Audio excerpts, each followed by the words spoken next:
Maxx Crosby is one of the toughest players in the league. Fearless, relentless, a quarterback's worst nightmare. But the one guy he couldn't stop was himself. I was doing here and there, take a pill that I didn't even know what it was, like, it was scary. And while the world was cheering him on, he hit rock bottom. Like, I felt like I was dying. Well, I looked in the mirror and, like, didn't even recognize myself. This is how a 4th-round pick from a no-name college lost himself and clawed his way to becoming the highest-paid non-quarterback in NFL history. Maxx Crosby grew up in Lapeer, Michigan, a quiet town, a simple life. But when the housing market crashed, life changed. The Crosbys were forced to move to Texas and live with Grandpa. And that's where Maxx got introduced to Texas high school football.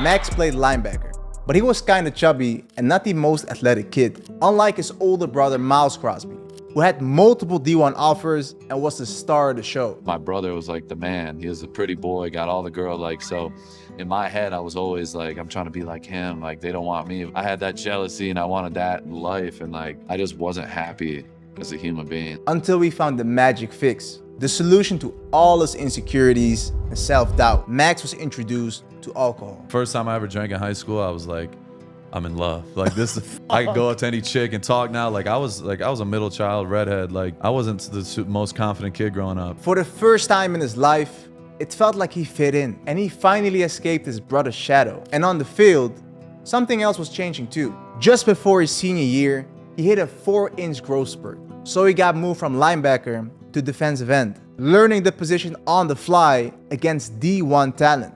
His tape wasn't impressive, and his dream of going D1 looked finished. Until one school came through. It might have been the worst D1 program in the country at the time. Eastern Michigan University. Like, I was surprised I got a D1 offer. They were the only D1 to offer me, bro. They're my only offer in general. I got that offer, I jumped on it, committed, and boom. But that new freedom came with a whole lot of problems.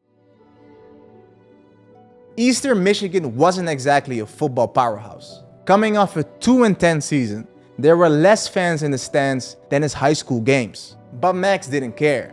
He was excited. The problem was, Maxx was undersized and inexperienced. So coaches decided to redshirt him. He hated it. But that year might have been the best thing to ever happen to him. So the whole year, I just got to go on scout team and fucking learn. Try and spin moves, just all different type of shit. And I was winning scout team player of the week every week. That's when I really fell in love with it. So in his sophomore year, Maxx went off, having 11 sacks and making first team All-MAC. But off the field, he was slowly losing control. Now that he had freedom, he could drink whenever he wanted to. So Maxx became the life of the party, getting blackout drunk and repeating it the next day. But somewhere in the chaos, he met someone that would change his life. Rachel Washburn, a soccer player at Eastern Michigan. Dating Maxx was far from easy. She had to deal with his crazy lifestyle. You would just leave for like days at a time, and like, you would leave Thursday, come back Sunday, same clothes. What was kind of frustrating too, though, is because he could compartmentalize it and then go wake up Monday and play football. But that changed his junior year, when his drinking finally caught up to him. Maxx got a DUI, and he was looking at a 2-game suspension. For a player trying to make the NFL, that's a nightmare. So he stopped drinking. He'd still go to parties, but he'd just sit there miserable as hell. Eventually, he made it through the season, making All-MAC again. He still had a year of eligibility, another year to improve his draft stock. But Maxx made a crazy decision.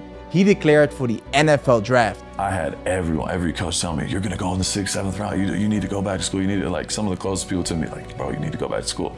I'm like, fuck you. You don't think I could fucking do it? Like, all right, fuck you. Only 2 people supported him, Rachel and his agent CJ. That's all he needed, because he knew one thing for sure. Maxx Crosby is ready for the NFL.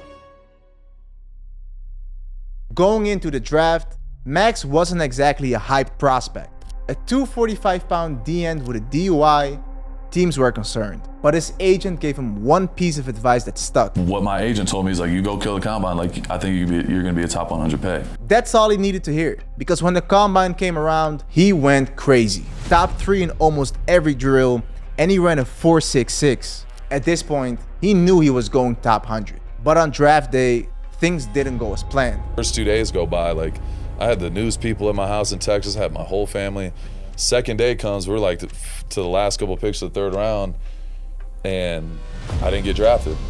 So now I'm like, fuck. Like, I'm in like panic mode. The first 3 rounds were over, and Maxx just sat there frustrated, thinking, man, is it the DUI? Is it the weight? I was so fucking mad, and I was with Rachel. I walked the fuck out of my party after that. I get in the car and I'm just like, fuck. Like, I'm just yelling out loud, like, fuck, like, what the fuck? Got Burger King, fucked some Burger King up. But then came day 3, and with the 106th pick in the 2019 NFL Draft, his phone started ringing. Are you that guy number 92 that's raising hell? Yes, sir. I'm ready. Will you come out? Hey, will you come out here?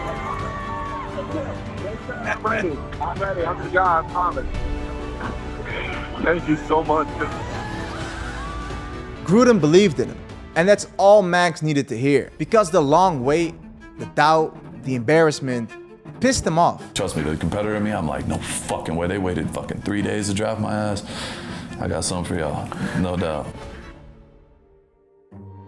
As a 4th round pick, there wasn't much pressure on Maxx. In fact, he was just trying to make the team. But in training camp, he got his welcome to the NFL moment. He had to go up against one of the biggest and meanest tackles in the game, Trent Brown. Maxx got his ass whooped, and every day he'd walk off the field and think, man, do I even belong here? But he kept pushing, and one day, something clicked. I finally beat him with like a long arm in team, and I got a sack, and that took my confidence to a whole nother level. But that didn't translate to the field. Maxx started as a rotational guy, coming off the field on 3rd downs. And for someone who never left the field in college, that was tough. In week 3 against the Vikings, he struggled, finishing the game with only 1 tackle. His confidence hit rock bottom. But one person kept believing in him, Jon Gruden. So when the Raiders lost their 3rd down edge rusher, Benson Mayowa, Gruden didn't hesitate. He gave Maxx a shot. I remember my confidence level, like, leading up to that game, like, I was at my lowest of lowest. So I felt like I couldn't play in the league. Like, we played the Vikings the week before, bro. I had the worst game of my career. Like, I was like, I don't know if I could do this shit. But that game changed everything, because Maxx finally made plays and forced a fumble. That boosted his confidence, because the next week, he got his first NFL sack against the Bears. The next game, another one. And he's in trouble back at the 33, and that is the rookie Maxx Crosby. Maxx was going crazy, but off the field, he was going crazy too. And it got so bad that he even missed an entire day of practice, which as a rookie 4th round pick is wild. Rachel saw it from close and knew he needed help, but no one listened. I felt like I was screaming down a dark hallway, and everyone's like, figure it out. So you were feeling completely alone? No, 100%.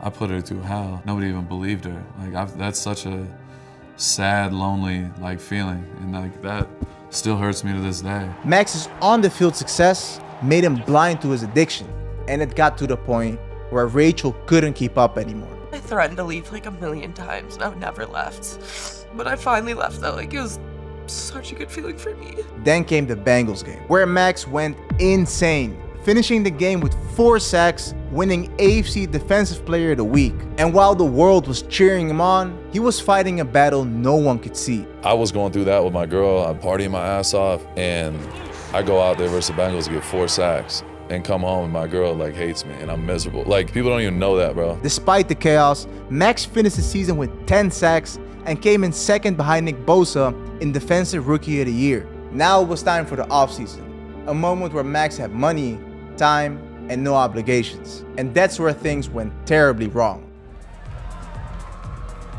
For 3 months in a row, Maxx went on a crazy bender. I was doing here and there. I was off the wall. I'd take a pill that I didn't even know what it was. Like, it was scary. Deep down, he felt like he was losing control of his life. So he made the hardest decision ever. He called Rachel, he called his agent, and he said, I need help. So they called in a guy named Scotty, a rehab specialist who was flying to Vegas to help him. Maxx stayed sober for 10 days, and Scotty was on his way. It looked like Maxx was finally taking the first step to recovery. But then came the invite. Front row tickets to a UFC event in Vegas. Deep down he knew, I probably shouldn't go, but he did anyway. And that's where one drink turned into a 5-day bender and the scariest night of his life. Bro, I woke up one morning like, bro, I don't even recognize myself, bro. Like, I'm miserable. I feel like fucking death. I felt like I was fucking dying. I'm like, I need to fucking get help. So on March 11th, 2020, Maxx changed his life forever. He flew to Hollywood and checked into rehab. When he got there, he looked around and he realized he wasn't alone. I thought I had the most problems of anybody on the planet, but you know, you go into a rehab and you're like, holy shit, like, you know, I know I'm fucked up, but like, there's some people more fucked up than me. After 30 days, Maxx successfully finished the program and he couldn't wait to go back home. But when he finally returned to Vegas, it was a battle every single day. Standing by his side was Rachel, his ride or die, the one who was there when everything was falling apart. She'll take a bullet for me, like legitimately. She's been through everything with me. My addiction, she's been there by my side the whole time. We've had ups and downs a million times, but at the end of the day, I always ran back to her. The outside world had no idea what was going on. All they saw was a rookie coming off a 10-sack season. So in his sophomore year, there were expectations on Maxx, but he didn't live up to them. He ended the season with 7 sacks while playing through a torn labrum and a broken hand. But it wasn't just the injuries. Maxx tried to replace his addiction with junk food, so he didn't play in great shape. On March 11, 2021, he was officially 1 year sober. And that's when he decided to open up about his journey. It took a lot because I was the same person. I was so like really cared about my image, and I need to be known as like, you know, hard ass like football player, blah blah blah. Like that's how football players are, bro. It's our natural nature. The response was massive, and players applauded him for opening up. But Maxx didn't just want to be a comeback story. Sat with a nutritionist, got with the strength staff, got with everybody. I'm like, listen, I'm not trying to be a middle of the road guy or a good story. Oh, he got sober in the league, whatever. I'm like, I'm trying to be the best. And that's when the league was in trouble. No more injuries, no more junk food. Maxx Crosby was locked in. And in week 1 against the Ravens, he showed the world. He had 2 sacks, 6 pressures, and won AFC Defensive Player of the Week. The Raiders started hot, winning their first 4 games. But in week 5, all momentum died. Jon Gruden's email scandal hit, and he was forced to resign. To Maxx, that wasn't just his coach. That was the guy who believed in him when no one else did. I love Coach Gruden. I mean, he's like family to me. So yeah, it sucked. You're like, this is the dude that drafted me. And the next day, I'm literally with my wife in Gruden's house. Tears, but we had to keep going. The next game, he had 3 sacks versus Denver. Maxx became a nightmare for every offense, wrecking plays, drawing double teams, setting the tone for the whole defense. He finished the year with 8 sacks, 108 total pressures, which was the most in the NFL. Pro Football Focus had him as the #1 edge rusher in football. And the cherry on top, Maxx Crosby made the Pro Bowl. I really didn't believe it. I had to take a moment. Like I broke down. I just put in so much work. Shouldn't get emotional. It's just like I was in rehab like almost 2 years ago, and now I'm in a Pro Bowl. Like, and off the field, he was winning too. On March 11, 2022, he officially celebrated 2 years of sobriety. And on that exact same day, his life changed again. We've got breaking news out of the NFL where the Las Vegas Raiders have signed defensive end Maxx Crosby to a monster extension. It's a 4-year deal worth under $99 million per multiple reports. That contract includes over $53 million guaranteed. It makes Crosby the 5th highest paid defensive end in the league. but I just want to show people out there that anything's possible if you put your mind to it. In just 2 years, Maxx Crosby went from rock bottom to the face of the Raiders. But just when everything was falling in place, a new demon showed up. Some players get comfortable after their first big contract. Well, Maxx is the opposite.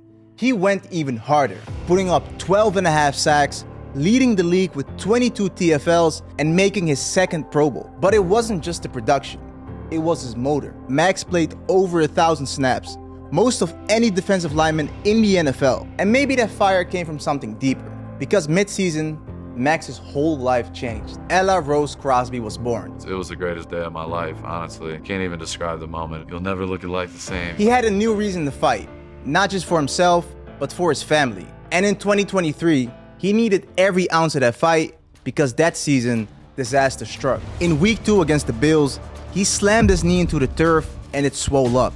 The doctors told him the only fix was rest, and it looked like for the first time in his NFL career, Maxx had to spend some time on the sidelines.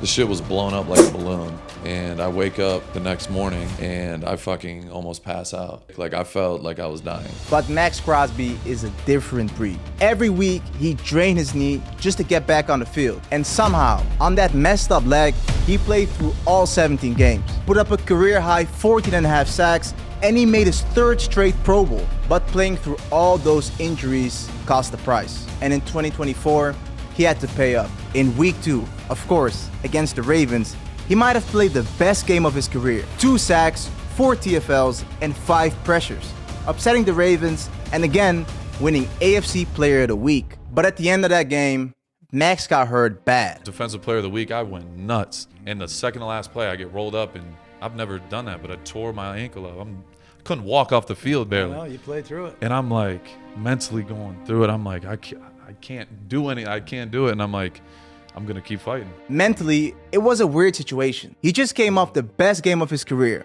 and he was happy for the team. But at the same time, he couldn't even walk, so he couldn't really process what was happening. The next game, he showed up in the boot, refusing to quit, but his body had nothing to give anymore. So for the first time in his NFL career, after playing 84 games straight, Maxx Crosby missed a game. Like the competitor in me, I couldn't fucking sleep at night. You know what I mean? You're just sitting there hopeless and you want to go. He was supposed to be out 4 to 6 weeks, but after 1 week of rest, he was already back on the field. Every week he'd get treatment and push through the pain trying to help his team win. But the wins never came. The Raiders lost 10 straight games. Maxx kept fighting until his body broke and he re-aggravated that same ankle injury in week 14. That's when the doctors gave him a choice. Keep on playing and risk permanent damage or shut it down for the season. So he got surgery and watched from the sidelines as the Raiders fell apart. He still had an amazing year. 7.5 sacks, 17 TFLs,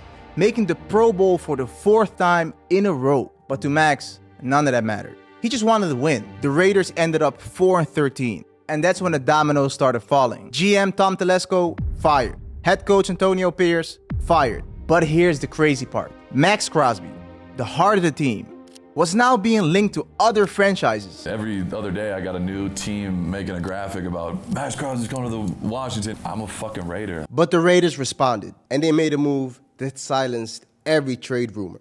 The kid with one D1 offer, who got drafted in the 4th round, and almost lost himself to addiction, broke NFL history. Maxx Crosby is not going anywhere. Maxx Crosby is now the new highest paid non-quarterback in the National Football League. $106.5 million extension, that's $91.5 guaranteed. I just want to be able to put some light into the world, bring positive energy in any way I can and be a light for anybody going through what they're going through. You know what I mean? I'm about to be 5 years sober in a week. So that alone is, without that, I wouldn't be here. And there's a lot of people that have helped me in this room along this journey. So can't thank those guys enough. Thank y'all so much for watching this video. If you guys like this content, please like and subscribe. It goes a long way. Also, shout out Maxx Crosby. He's one of the reasons I actually started this platform. See y'all at the next video. Have a blessed day.